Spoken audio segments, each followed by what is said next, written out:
My name is Josh, and I am a sex addict and an alcoholic.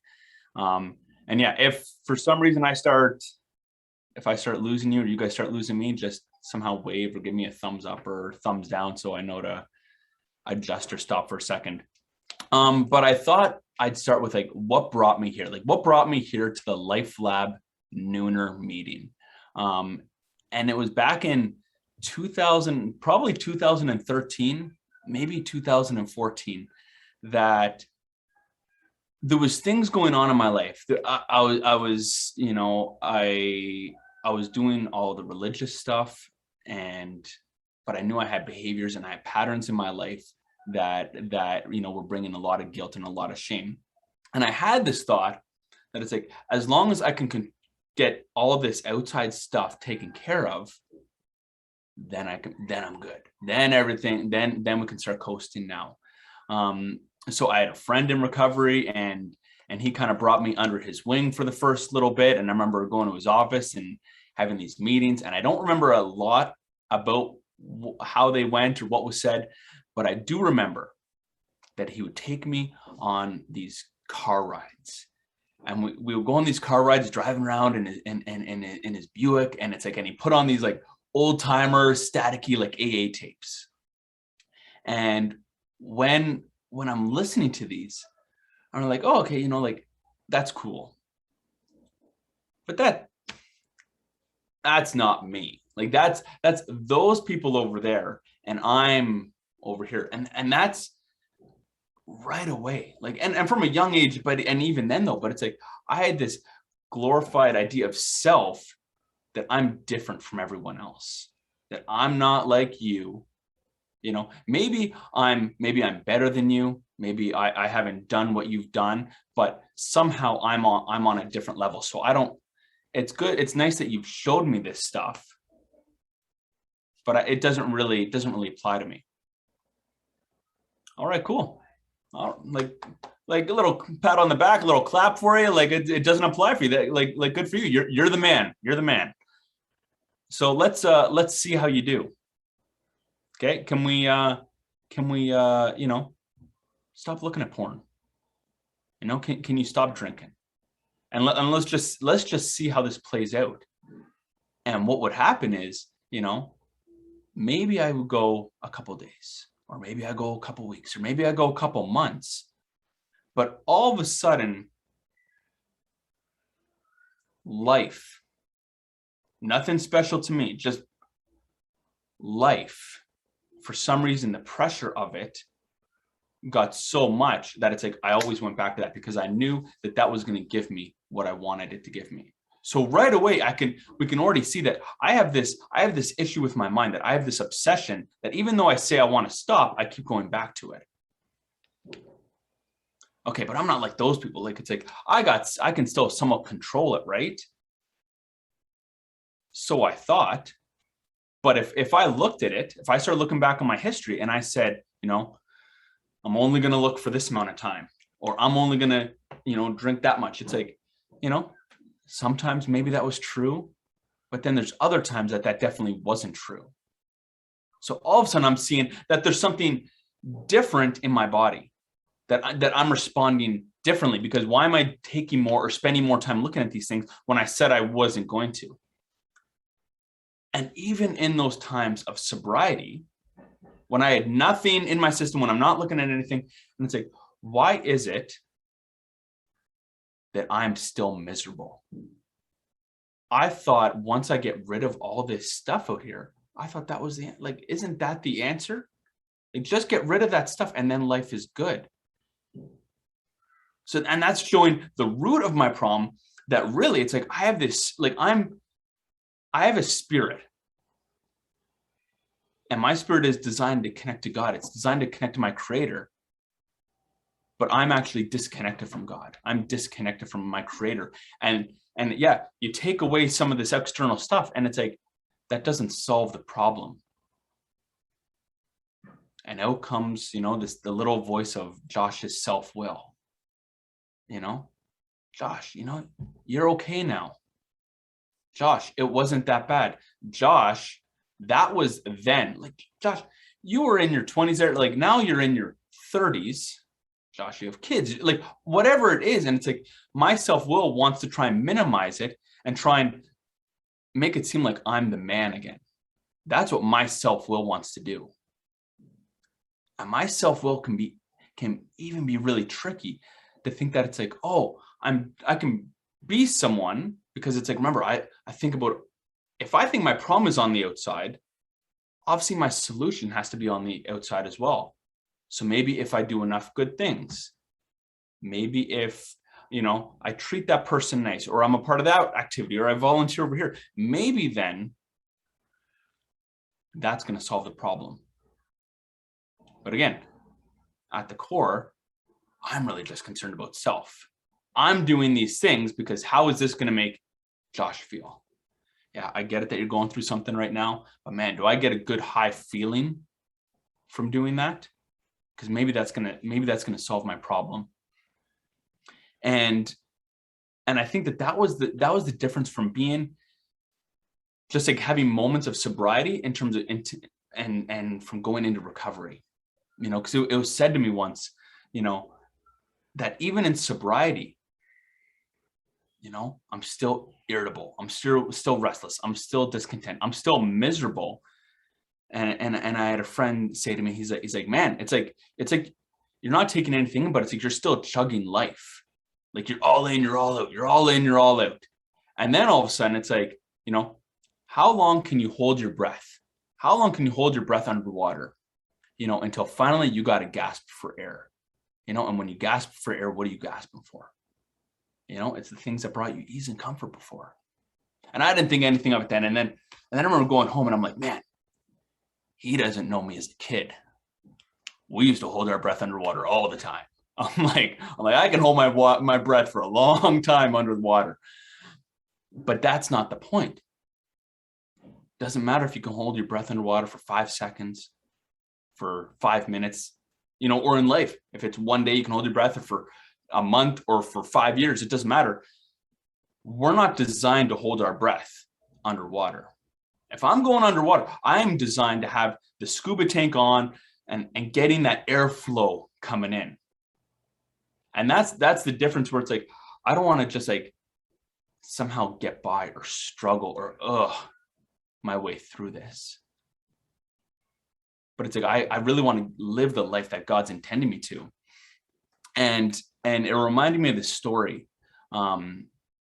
There's a story of this really well-off business guy, who was, I would imagine, he's like a CEO, thousands of employees, he has all this power and prestige, and everyone's like looks up to him, and I think of a guy, almost like maybe like, Jeff Bezos with Amazon, he's the man.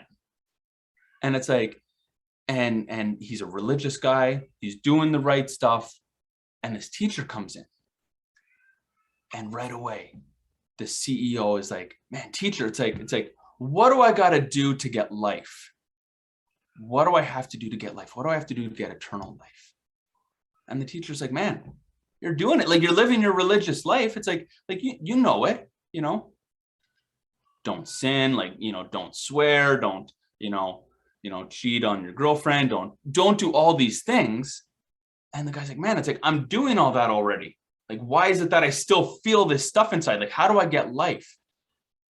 And the teacher's just like, man, there's one thing you haven't done. Sell your company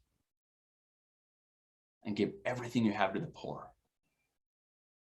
Sell Amazon, all the stocks, everything, and just give it to the poor. This story is not about Jeff Bezos, but give to the poor, sell everything, like everything they're clinging on to. And the guy turned around, and I'm trying to think of like what went through his head. Like what do you mean I'm supposed to sell my company? What do you mean I'm supposed to, like, I've been working since I was a youth to build this up. Like, everyone looks to me because I'm the man. I'm the guy with the answers. I'm the guy that people come running to. What, like, look at all the money I have coming in. I can do what I want freely. You're telling me to just give that up? I can't do that. So the guy turns around and walks away with his head held down. And the teacher goes on to say, you know what? You need the power of God to do these things. You can't be doing these things on your own power. And I see that I can put myself in that story being like, what am I holding on to? I'm not the CEO of Amazon. But am I saying, what do I need to receive life right now? Because man, life can seem like there's a lot of like pain and misery still inside of it. And the teacher is just saying, man, just give up yourself. You're the one who's getting in the way. Turn over your will, turn over your will, turn over your life, like turn over your thinking and your actions to me. And you're gonna receive life. And I can't do that on my own. If I could, I would. I just need to be willing to do that. I just need to be willing to say, God, it's like, I'm here and I'm ready to be put to work. What do you have for me? And it's, Joanne and I, my wife, it's like we've been seeing a trainer lately to try and get into shape. And the guy has so many one-liners. I wish even today, it's like I wish I write them down. But he's telling me, like, we're doing these reps, and he's like, okay, you're trying to go for 12 to 15. And sometimes I'm like, I just want to, okay, let's just get to 15 and then get to 15 and then I'm done. And he calls me out sometimes. He's like, bro, what are you doing? He's like, your muscles don't care about what the number is. Your muscles they don't really care that, okay, you've made it to 15 reps. All right, good for you. Maybe you're lifting 5 pounds and it's like you think you've done a good job because you've hit that number. Let's put that up to 55 pounds and let's see where you're at. The muscles are worried about the conditioning. They're worried about the endurance. Like I need to be putting them under tension to actually grow, to get strong, to see a difference. And it's the same way with this life of a spirit that it's like I'm trying to walk into, to be like, it's not about me just trying to, I'm going to just do some things and then, okay, I've done my things. We're good. But it's more about me going, okay, God, what will you have of me today? What is your will? Can I put my spiritual life under tension? And when I say that, it's like, I don't mean tension as in like conflict, but can I put my spiritual life under tension that it's like, yeah, this might be a little bit uncomfortable. But as I do it over and over and over again, things are going to change. We're going to see growth. We're going to see strength. We're going to see these things that are going to come out of that because I'm developing this relationship with God, with my Creator. So I need to be looking at what muscles am I flexing today? Am I flexing the muscles of Josh? This is what Josh wants to do. This is how Josh wants to feel. So this is how we're going to achieve that feeling or keep that feeling, or am I flexing the muscle of God's will? And really easy, like how do I know the difference?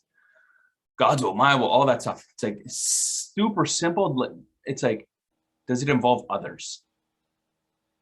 Does it involve others? Because if you're as self-centered and selfish as I am, it's very easy for me to just focus on me and focus on what I want and what I want to do. And in the big book of Alcoholics Anonymous, it says, it's like, when you pray, don't pray for yourself, because that often got us in trouble. But when you pray for others. Pray for others. And if you do happen to pray for yourself, pray that you're going to be of better use and be of more service to someone else. And then we see it in the bigger book, the good book, the Bible. In the New Testament, there's this guy named Paul. One of the most iconic individuals in the New Testament. And he's writing a letter, and in one of his letters, he starts off by saying, it's like, I've been praying for you without ceasing. Like he's praying for other people. He's not saying, oh, I've been spending the last 24 hours praying for me. I've been praying all day and all night, all week for you. And he's like, and when we meet, I hope that I can impart a spiritual gift to you. These are gifts that he's received from his creator, and now he's going to pass them on because he's trying to do God's will and make it about other people. And I see that this is the only work that I'm really required to do. It's so easy for me. It's so easy for me to get caught up in the external stuff. It's so easy, you know, like we went through a business training school recently for Carlington Booch, and the individual shared, he said, you know, he works with all these social enterprises and all these small and large businesses to kind of like help them really like bring everything in. And he mentioned, he's like, you know, one of the biggest struggles with small businesses or social enterprises is they can get carried away by the flashy lights. That it's like, here's their mission, here's what they're trying to do. And then all of a sudden, this opportunity comes up over here, or this happens over here. What he calls the flashy, shiny lights, I think is how he phrased it. And it's like, and then all of a sudden, it's like they lose all their focus off the mission and they get put over here. And how much am I like that? Where I'm like a little like squirrel, run around and say, man, I think my job is to stay connected to God. However, it's very easy for me to be like, oh, I got to do this, I got to do this, I got to do this. And I start focusing on all this external stuff, which isn't bad. But if I think that that's what I need to be doing in order to build this relationship with God, you know, that's incorrect, you know, and all of a sudden things start to fall apart when that's what the focus becomes on. When I lose focus of God and what I'm supposed to be zoning in on. I need to be doing this through my daily practices. Simply prayer, meditation, study, reading.